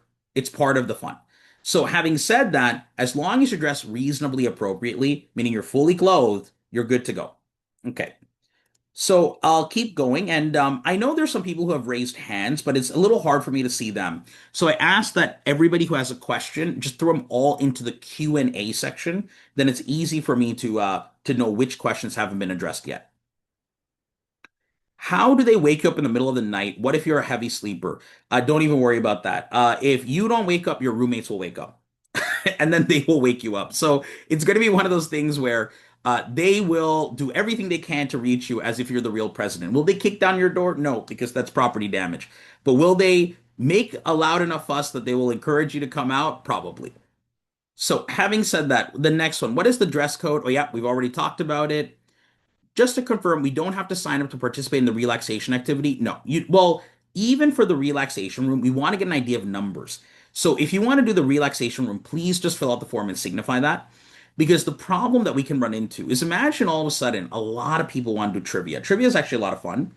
If there are 600 people who want to do it, what we would probably do is quickly contact the hotel, try to get other rooms available and cleaned up. So maybe we can run two trivia games. So we're just trying to do our best to manage capacity. For the dances, we are very strict on capacity for the simple reason that we have to actually bring in dance instructors and they're experts. We have to coordinate with them. We have to get like wireless mics for them. We can't easily add more rooms, but we could add a couple more rooms for board games and other stuff. Remember, there will be a photo booth, right, where you can take photos, places to take pictures. There's going to be a lot going on. For the K-pop and trivia and games day, do I have to wear formal? So for K-pop and trivia and games, all casual. You're gonna just you can relax in a casual outfit. You're good. So for anyone going to the K-pop one or the relaxation room, you can keep it casual. Can I bring a plus one for the delegate gala that is not registered for the conference, or is that trespassing? It's a great question. Unfortunately, they're not allowed to be there. This is a policy literally every conference has because it's just a massive safety liability. If we have no idea who they are and there is someone on campus, we just can't have that. So, under no circumstances can students outside the delegate gala join. Instead, what you can do, or outside the conference, right? If they are not staffing, paging, or delegating and they don't have a badge, they cannot come in, and you cannot take someone else's badge. We consider that a very severe violation. If you try to sneak someone in attempting to bring another badge, that's grounds from expulsion from the conference altogether. I'll be really honest. The Harvard students do not joke around. They do not joke around because safety is our number one priority. I know people are very concerned about the conference part of the conference, but we just care about making sure everybody has a safe time and everyone is healthy. So, having said that, please also put another mental note that if you have someone that you want to bring to the delegate gala, but they're not a delegate, I got a simple answer. Register them as a delegate. So you're always welcome to encourage them to come and register. Late registration closes in like 3 days. And if you have somebody, they still have a chance to register. Next one for the gala. Oh yeah, we already talked about that one around you can wear a dress. Dress is not a problem at all. Um, okay. Since you said roommate, the roommates really depend on who and how you've registered. Remember that if you only pay the delegate fee, you don't have to stay at the hotel. There isn't like a room for you.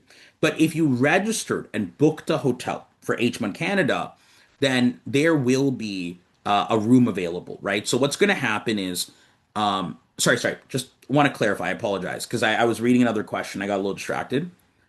If you have booked a hotel room, you should know when you book that hotel room who your roommate is, right? Because there's no way in which we would have randomly paired you with someone. Remember, the delegate fee does not cover the hotel. So you should have roommates that you've already arranged with or that you're aware of. We aren't deciding your roommates. Some people have booked solo rooms. Most of those rooms have been like, not we have done anything. Most people have partnered up with others. Whatever the situation is, it depends on who you have chosen to room with. Next question. In the prom, and I like how you called it a prom, this is very accurate. If I don't have a female friend, then will I be partnered with a girl randomly? I can't tell the gender of the person based on the question. So generally speaking, if you don't have a partner, because usually, people will generally ask somebody potentially, depending on their orientation, someone of the other gender to come to the dance with them. For the dance, if you don't have a partner at the point in which you go into the dance, we will match you with someone of the same gender.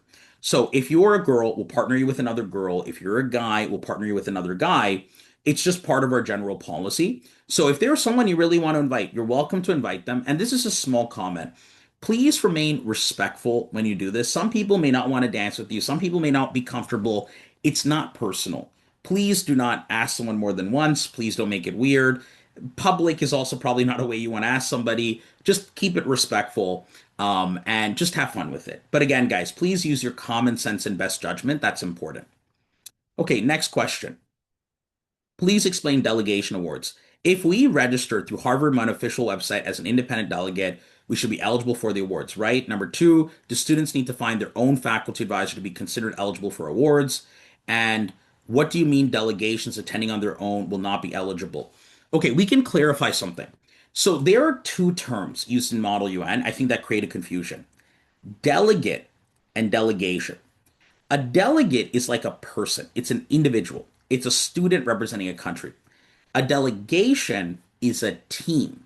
So what happens in Model UN, generally speaking, is that when you register, if you registered on your own, you're an independent delegate, you have no team, at least at the conference. So if you compete and you do your position paper, all that kind of stuff, you're eligible for awards. But for that independent delegate, their personal awards are not impacted in any ways. However, for students that signed up as part of a team where the teacher collects the payment or an adult collects the payment, they register as a group, they're eligible as a team for a second kind of award. That's a delegation award. That's on top of the normal award. Delegation awards don't go to individuals. It's not like you personally can win a delegation award. It's to recognize the best teams in Model UN. So for the delegation awards, the reason we sent that email the way that we did is that if, for example, imagine one school registered 10 students, and we're just going to say school A, right? They registered as school A, and they're now eligible for that award, right? So they're competing as individuals as normal. They can win individual awards, but if a lot of the team does well, they can win a team award. But then separately on another category, if imagine there were 10 students from the same school that registered independently, and imagine they do really well.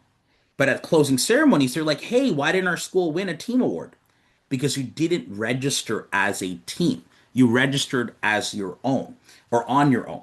So, because of that, what we were trying to clarify is that if you're a delegation that's just split randomly and we don't know that you're one team before the conference and we like put it on your badge that you're part of this team and we group you together, maybe you couldn't get payment together, maybe you ran into difficulty, you won't be eligible for a team award. That's what we're trying to say. So, as an individual, it does not impact us. Students do not need to find a teacher. A parent generally being present should be enough. So, how are they going to wake us up? No phone calls. They're just going to be banging on your door. That's about it. That is the strategy. So, please don't be such a heavy sleeper that there's no way we can wake you up because there are other guests and we don't want to bother them too much. Next one. So naturally, you won't have a roommate. I think there was a for any questions around roommates.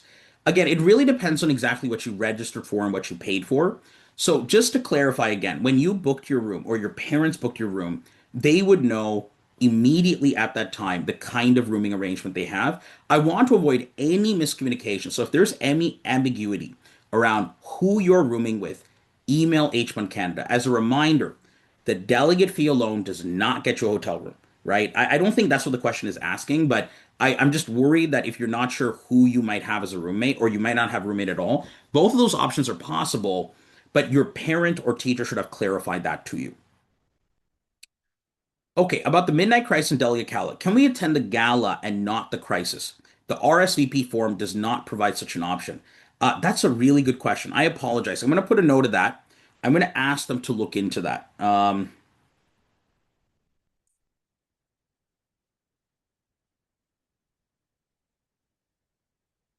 So I'm not sure if that was an accidental error or there was a misunderstanding of the form, but please give us like maybe an hour after this call and I'll double check that that isn't the case. But you absolutely do not need to go to the Midnight Crisis to go to the gala. You can just go to the gala. It's not a problem. If I don't know how to dance, can I still come to prom? Absolutely. I know my students have been begging me to join, and I don't know how to dance either. So the thing is that although I'm not going to be breaking it down on the dance floor, the dance is intended for people who don't necessarily know how to dance. So for the prom, what you'll notice is that they're going to have, again, our dance instructors, they're going to teach you how to dance. They're going to show you how to waltz. They're going to guide you through the moves. They're going to showcase everything for you. So for the prom portion, you don't have to worry about it. They're going to be there to help you. I hope they can help me too, because I know that everyone has been. I've been asked repeatedly to perform at this dance. I cannot promise I will make an appearance, but if I drop by for a few minutes, I will try to contribute. Okay, so having said that, let's go down. If I'm in UNDP and going to Midnight Crisis, am I eligible for two awards? To clarify, Midnight Crisis is not impacting awards at all. Not good, not bad. There is no separate award. There just isn't anything to do with awards for Midnight Crisis. This is a standard policy at almost every major conference we know of. It's just meant to be fun. Part of the reasons why we don't make it mandatory for awards is accessibility. If we had to say, oh, by the way, for you to be eligible for this other award, you got to pay like hundreds more dollars, it doesn't feel fair because it would force people to stay at a hotel in some cases where it might not be needed if you, let's say, live in Toronto, you're down the street. So there are no awards associated with Midnight Crisis, right? In a good or bad way. If my parents only want to attend the closing ceremony, do they need to pay the $50 fee? Unfortunately, in this case, yes. And it's not because we're charging them $50 for the closing. It's because we legitimately need to know who's in that room. I know that a lot of students are not worried. They're like, this is my dad or my mom. I got nothing to worry about. Problem is, we can't prove that. When there are 1,200 people, it's a security risk. Remember, if your parents do pay the fee, they can get coffee, tea throughout the weekend, which, by the way, is costing us a lot of money. We have to buy it straight from the hotel. This stuff costs hundreds of dollars, if not thousands, just for coffee, tea. And it actually ends up pretty much breaking even on our expenses. So the reason why I bring this stuff up is because, again, even if it's just closing, we just can't take any risks. We cannot have hundreds, dozens, anyone at that closing ceremony so we can't verify. Okay.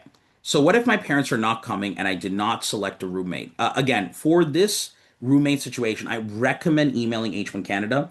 I do not want to verbally promise something.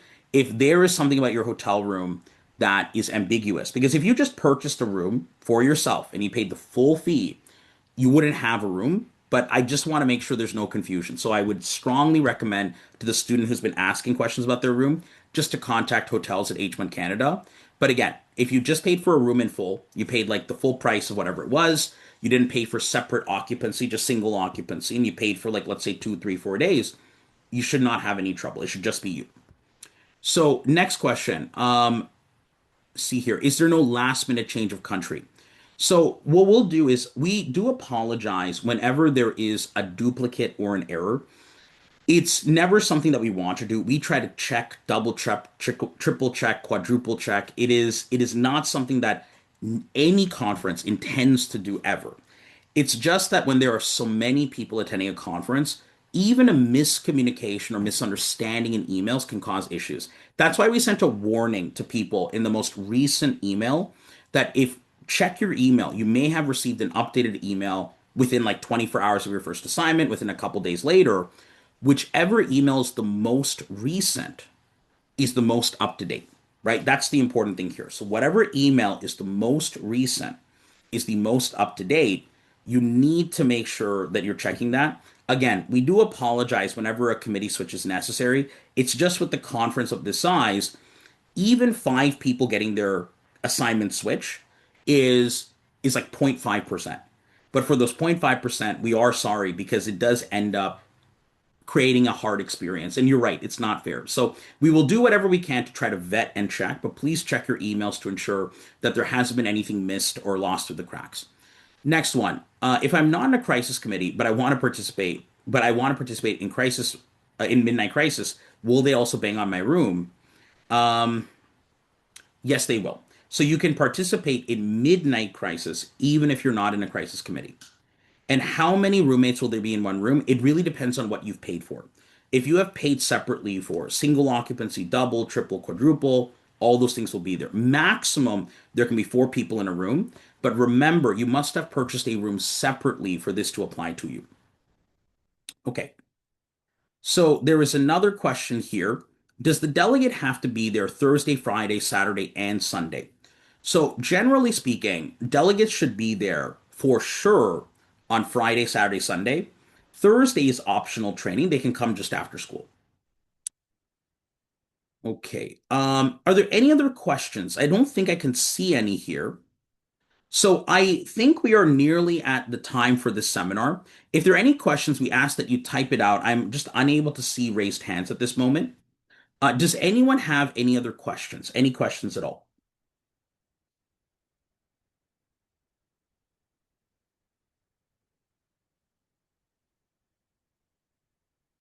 Can Harvard change my country and committee in the last minute? So, generally speaking, if there has been, it really depends on how you define last minute. We will not want to or need to change your country last minute unless there's been some kind of error, unless there's been a mistake. When that happens, we usually give delegates a choice. And I say this because I have been a faculty advisor at over 100 conferences at this point, and it's almost a guarantee that if you bring a team of 30, that like one in every three conferences that you go to, something's going to be off. It just happens. And I'm talking about at some of those famous conferences around the world. It's not like they hate me or they are angry at me or they're doing this on purpose. It's just that sometimes mistakes happen. Usually, the delegates that are impacted, if usually it's because there's a mistake and two people got the same country, in that case, what will happen is we will have something where we say, if there is a duplicate assignment, we'll give you two choices. Number one, both students might be able to represent the country. We call one person this person A, this person B. But in other cases, we'll give someone a new country, and the person who gets a new country gets bonus considerations and awards. They get bonus marks. So if someone is willing to do it, because that's our preferred option, that someone takes a new country or a new character and they get bonus marks for awards. That's assuming the delegate has not made an error in checking their email. For example, if we provided an assignment weeks ago, then 3 days later we update saying there's been a change, but they never saw that email, that unfortunately would not be our obligation. This is only if on the day of the conference we check our records, realize there's a duplicate assignment or a duplicate assignment was emailed and never corrected, then we will provide accommodation. We'll notify your Harvard judge saying you got to let them know, like, hey, this person just got this country. You got to factor that into awards. But broadly speaking, unless you're a country with a very strict foreign policy, it should not have a serious impact on awards consideration in terms of your performance, right? It should not negatively put you in a position just based on how a lot of modeling and judging is done. You can generally adopt a lot of your solutions, again, as long as you don't have a very niche or unique foreign policy. Does the deli is lunch and dinner provided? No, lunch and dinner is not provided at Harvard MUN Canada or any other Model conference. The only ones that I'm aware of are a few, like one or two out of maybe the 1,000 conferences that exist in the world that rarely accommodate it. The reason is many, but one is to control cost for everyone. Number two is health and safety. Number three, dietary restrictions. So lunch and dinner will not be provided. In fact, that's why we have so many partners for restaurants nearby. You can get food across the street and from other places around. Okay, can we switch partners throughout the grade 9 CJEP 2 delegate gala? In terms of the activity, no. So during the activity, we're going to keep people with their partner because it makes it easier for our teachers to teach. But when you're having the general dance, you're of course free to dance with anyone you'd like. But because we're actually teaching a lesson, we're going to ask that people stay with their partner throughout the dance. If I get another country and the committee, oh, so sorry, just to clarify, you'll never be put into another committee. That'll never happen. There's never a world in which you were in like UNDP and we're going to just move you to like SOCHUM. Like, unless you misread an email, we're never going to throw you into another committee. What's going to happen is it just means you probably got a duplicate assignment and we'll give you a different country in a worst case scenario. So, again, these are all these hypotheticals that people are bringing up, but I would not be worried about this stuff in a conference of 1,000 people. I think last year we had one student impacted, like literally one. That's just the way that things go. Is everyone attending all committee sessions, one, two, and six? Yes, everybody is attending all committee sessions from one to six. Any other questions, guys? I know we're getting into the non-basic questions now. A lot of these are more advanced hypotheticals, but I'm more than happy to answer them because I can answer them as well. Just keep in mind that a lot of the questions I think are coming from more advanced students.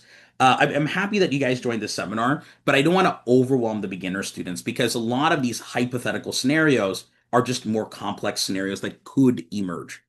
So, can you re-explain what the partner thing is for the delegate gala? Yes, I can explain.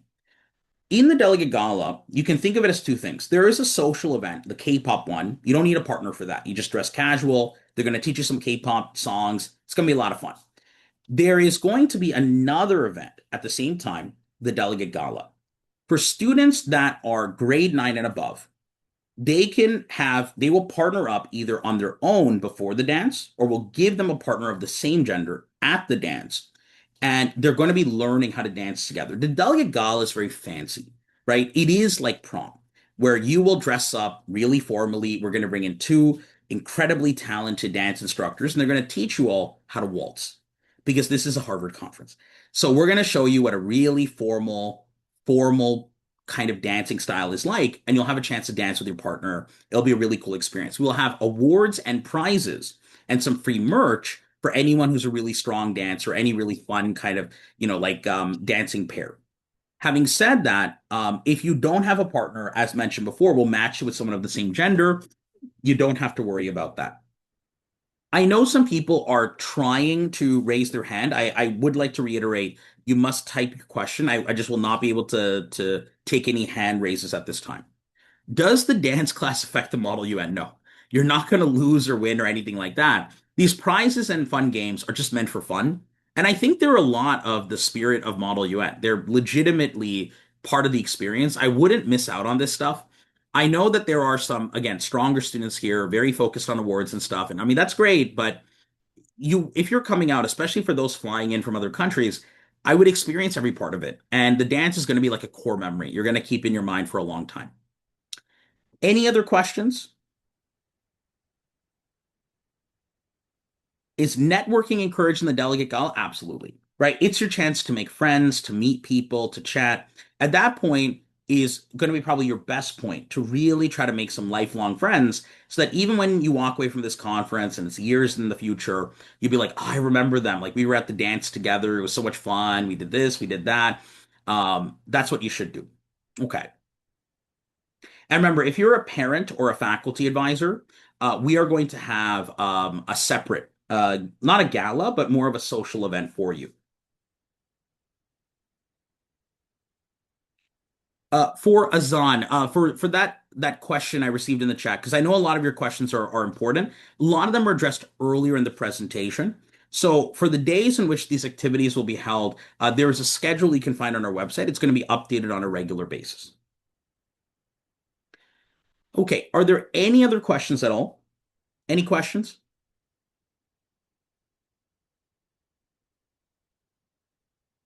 Okay, thank you so much, guys. I think that's it for our time. We really, really appreciate everybody for joining this meeting. We do. And again, for all those that are new, just have fun with it, man. I still have fond memories of my first conference. Didn't win a thing, didn't know what I was doing when I walked in, but when I walked out, I knew that I loved it. So, all I would recommend is if you're a little bit on the fence, a little bit nervous, even if you're paid and registered, whatever it is, just take the first step, be dressed formally, and just show up on Friday. That's all you got to do. Don't worry about anything else. Thank you so much, guys, and we look forward to seeing you at the conference. Take care, everybody. Bye bye.